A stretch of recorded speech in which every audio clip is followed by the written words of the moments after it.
Hi everybody, Dr. Lund here. Because you are scheduled to do a presentation in this class, I am sharing this video with you where I talk about some general rules of presentation design for everybody. I share this in all of my classes, so this is a generic one. It is not tied to your specific course. Always check the requirements in the assignment. What I'm sharing though are also general guidelines that reflect what are usually considered best practices in presentation design. So they should apply in most classes. But again, check assignment instructions. If you're doing this for another instructor, check their requirements because they might want something different. First of all, limit text. The amount of text on slides should be limited. Sometimes this can be hard to avoid, but think about what is the best way to convey lots of text. Usually putting a paragraph on a PowerPoint slide, I'm just going to say PowerPoint here because that's what I use. I replace PowerPoint with whatever presentation design software you use. Putting a paragraph on a presentation like a PowerPoint usually isn't effective. People's eyes glaze over. They stop paying attention as you read it. They aren't really going to read it themselves often. And what I have been taught and what I've seen elsewhere as well, so it wasn't unique to my background, is the rule of 6 by 6, which is the idea that in general, a slide on a presentation should have a total of 6 lines. I count the title line, like limit text here is the title of this slide. I count that as a separate line. I don't count that as part of the 6. Some people might count it as part of the 6. And each line should have about 6 words each. Now, that's not always possible. So, for example, in my third line on this slide, I have 8 words on that line, not 6 words. So, I look at this as a guideline, not a rule, but other instructors may feel differently. So, really think about how can you limit the text on your slide.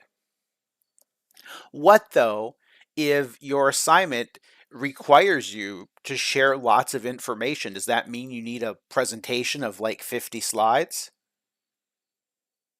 No, it does not.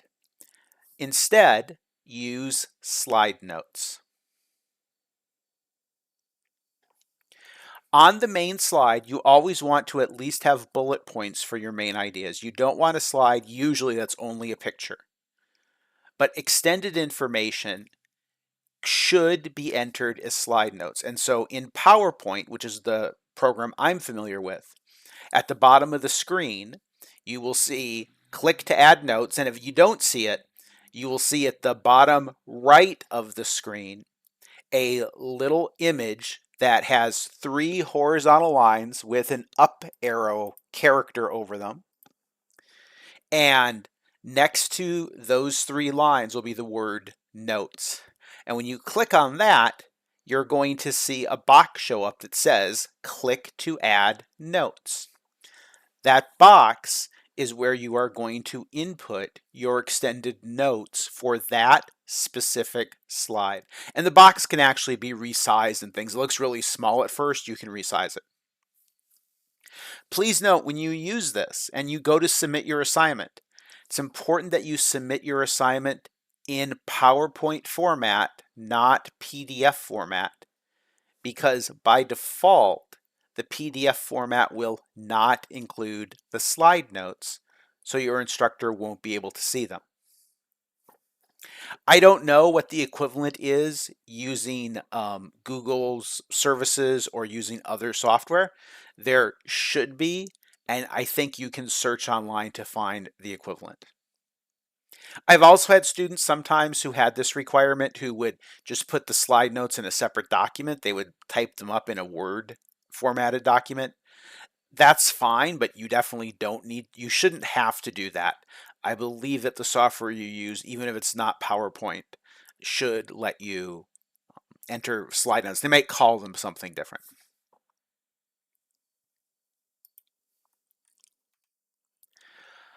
Images. When I make PowerPoints usually for my classes, I often don't put lots of images on them. And I think sometimes that annoys my students. And I apologize a little bit, but I don't apologize a lot. An image is useful if it's there for a purpose. And so in a content course, that if you are making a PowerPoint for your history course, for your science course, for your health course, there might be images that you really, really want to show. You really want to show a map. You really want to show a model of an atom or a molecule, or the picture of Mars in science or whatever. Some images are important, and sometimes an assignment will require you to use images. If an assignment requires you to use visuals, what it usually means is not just something random that looks pretty, but something that is directly tied to the content of that slide. So if I'm making a PowerPoint about Abraham Lincoln, I want a picture of probably Lincoln himself, not the Lincoln Memorial, unless my slide is about that. Having too many images, like on this slide, random images, like on this side, can be distracting. It's especially true for students, for those who are going to be teachers, or even for viewers with certain types of disabilities. Beyond that, though, lots of pictures mean larger file sizes. Takes longer to download. It can be an issue for people with slow internet or with limited bandwidth. And that's another reason why I usually, with the exception of this sort of bad example in this presentation, why I usually avoid images, or at least a lot of images with my PowerPoints, for the most part. Sometimes I need them because I'm making a history PowerPoint or something.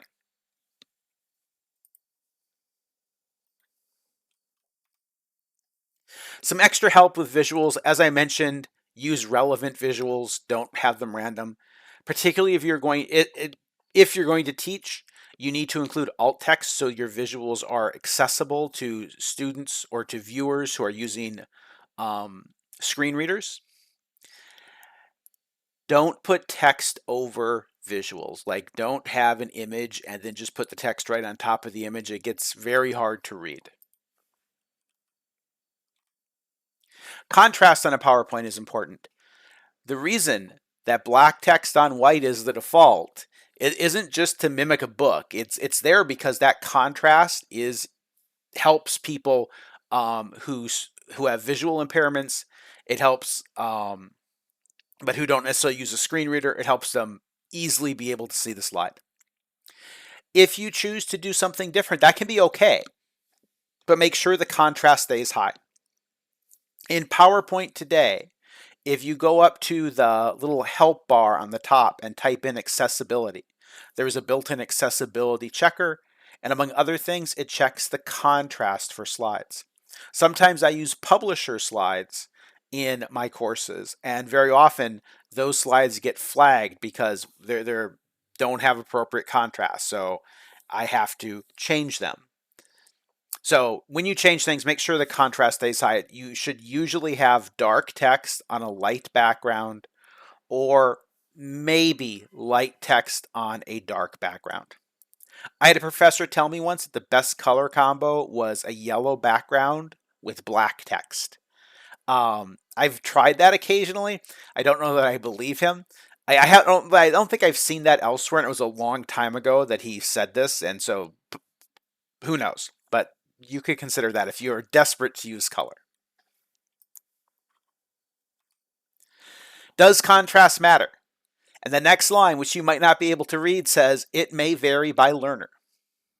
So notice on this slide, I have a medium dark gray background, and then the title text, does contrast matter, is in just a darker gray. It's not even in black. That is not much contrast. This is something that, and this is one reason I'm describing this slide, is you're viewing this presentation. If you're viewing it and you have a visual impairment of some sort, this might be hard for you to read. And so it's also important if you are recording something, which you usually don't need to record your presentations in my classes, but if you're recording something and there's an image and that's important to your recording, you want to describe the image in your recording. And then underneath that, there is a yellow box, and yellow can be good, but the text in the box is light. So we have light text, and that might even be white text, I'm not sure, on a really bright but yet light background. Um, I can read this, but I don't know if I would be able to read this well if I were in the back of a classroom it were presented. Even sitting in front of my computer, it takes a little bit longer for me to read this. It's a little bit harder for my brain to process it. So yes, contrast really does matter. So does size. That's not important usually for your PowerPoints for me if I'm your audience, but if you're ever making a PowerPoint for another audience, consider how your viewers will interact. Are you doing it in a classroom environment or like in a conference room environment, and there's going to be people in the back of a room, and how big is the room? Will they be able to view it? Are they viewing on just individual computers? You may need to make different choices if they're going to be viewing it on, they're going to be viewing on tablets or smartphones. It's also important that you use legible fonts. So there are two broad categories of fonts, serif and sans serif. And all that means is serifs are the edges or the lines on the ends of some letters.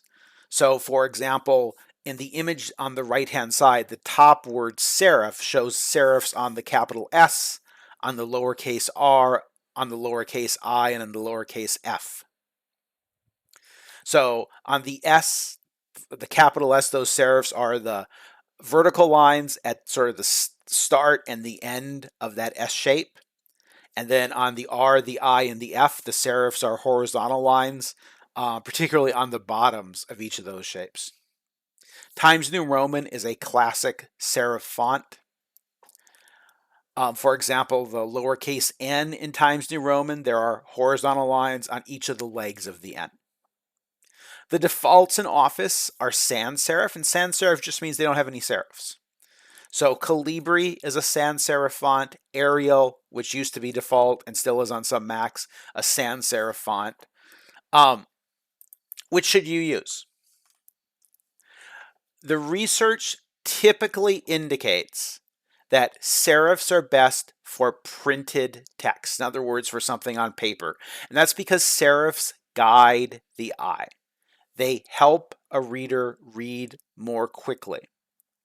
There is some indication that sans serif fonts are better online. That especially relates to resolution. But as resolutions increase, I think that might be less of an issue, but there's still that idea. The image here I made using ChatGPT, and I originally made this image several years ago, and I think ChatGPT I know it's improved since then. But here's a problem when you use AI. I asked ChatGPT, create an image illustrating serif and sans serif fonts. And sans serif is fine, it's perfect.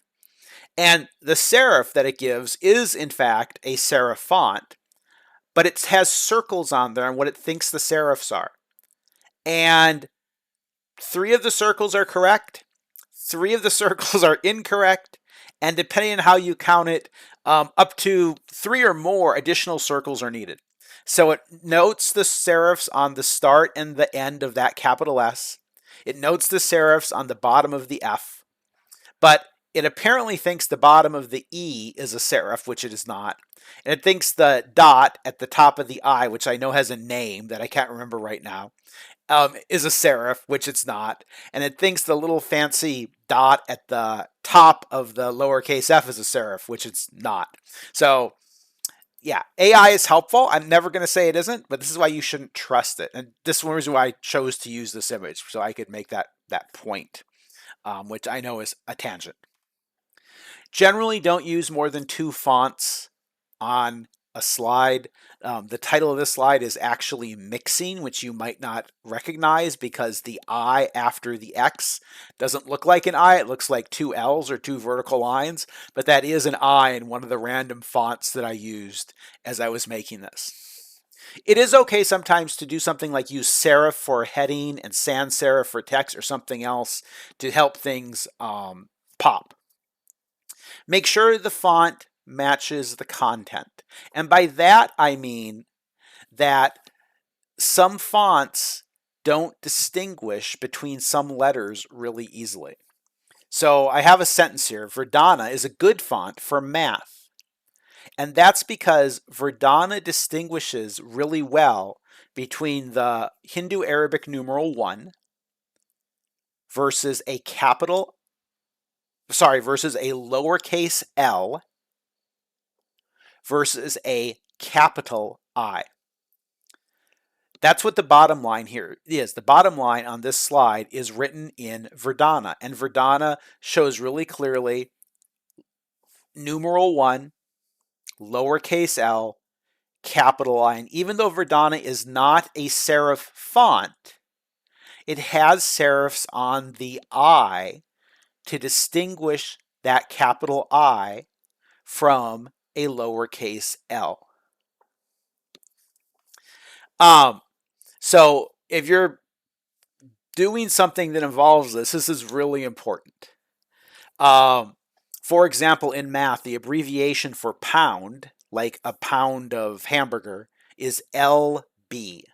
Lowercase l, lowercase b, period. It comes from Latin.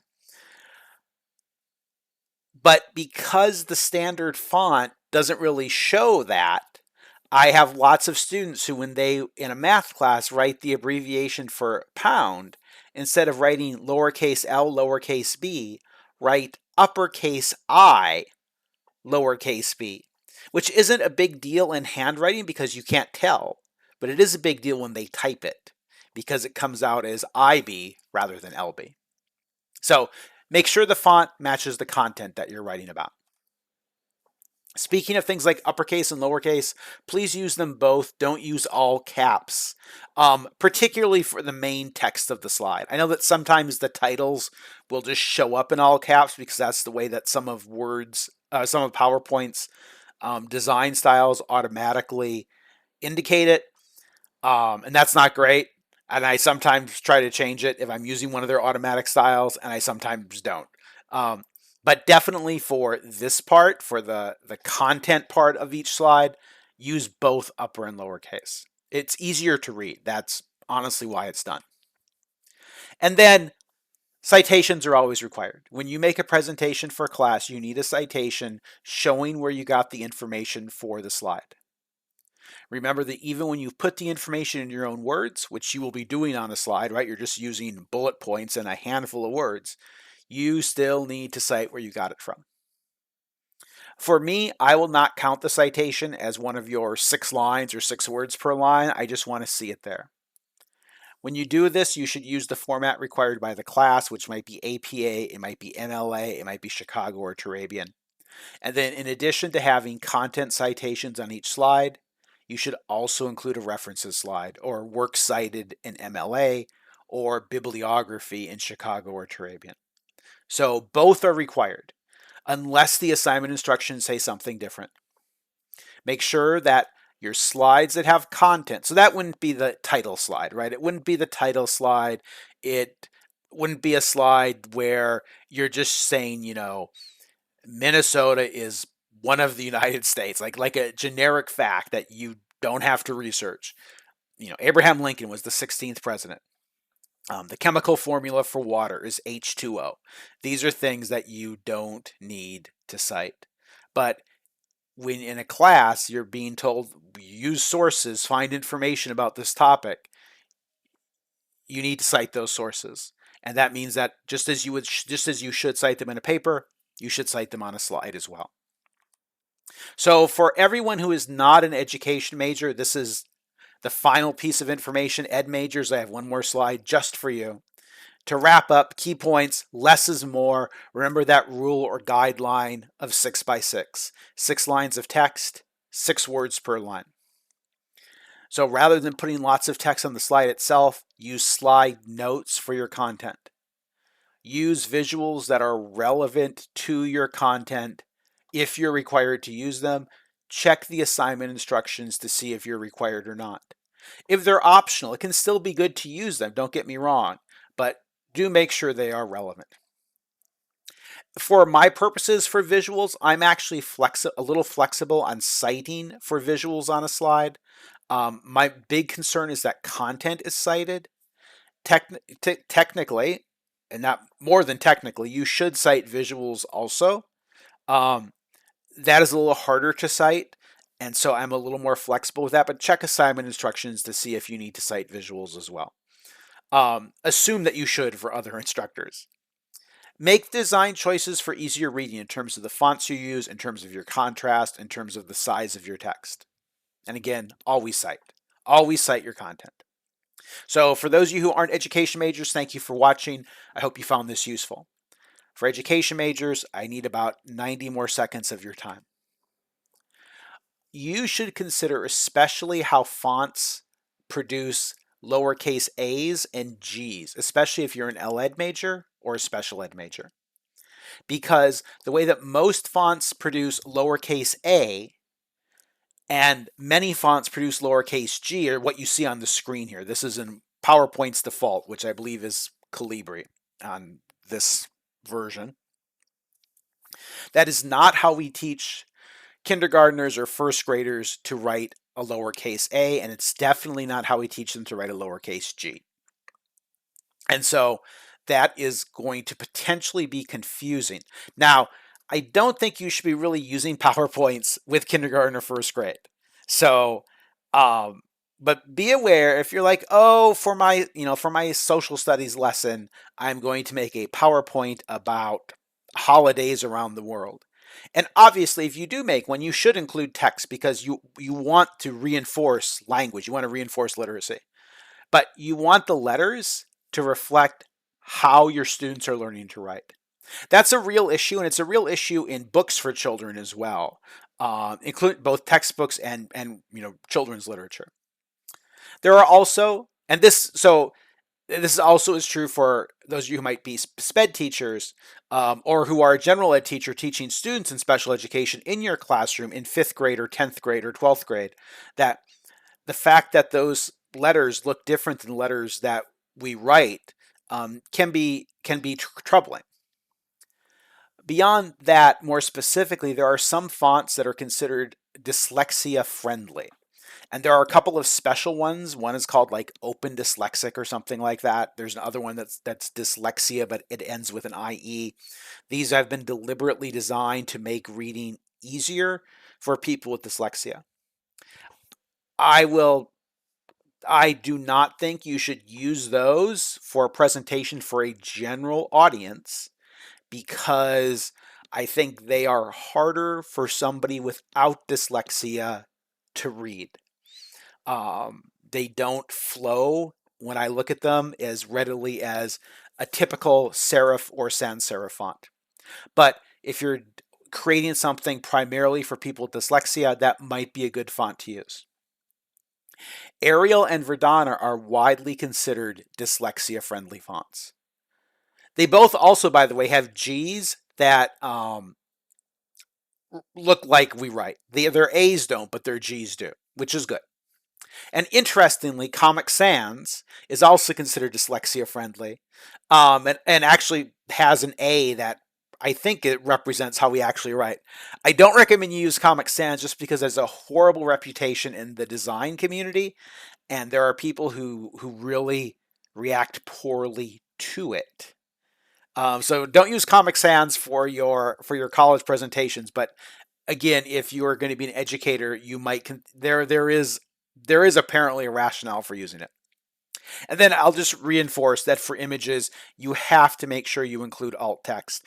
Now, that doesn't matter if it's literally just a PowerPoint that you are showing in class.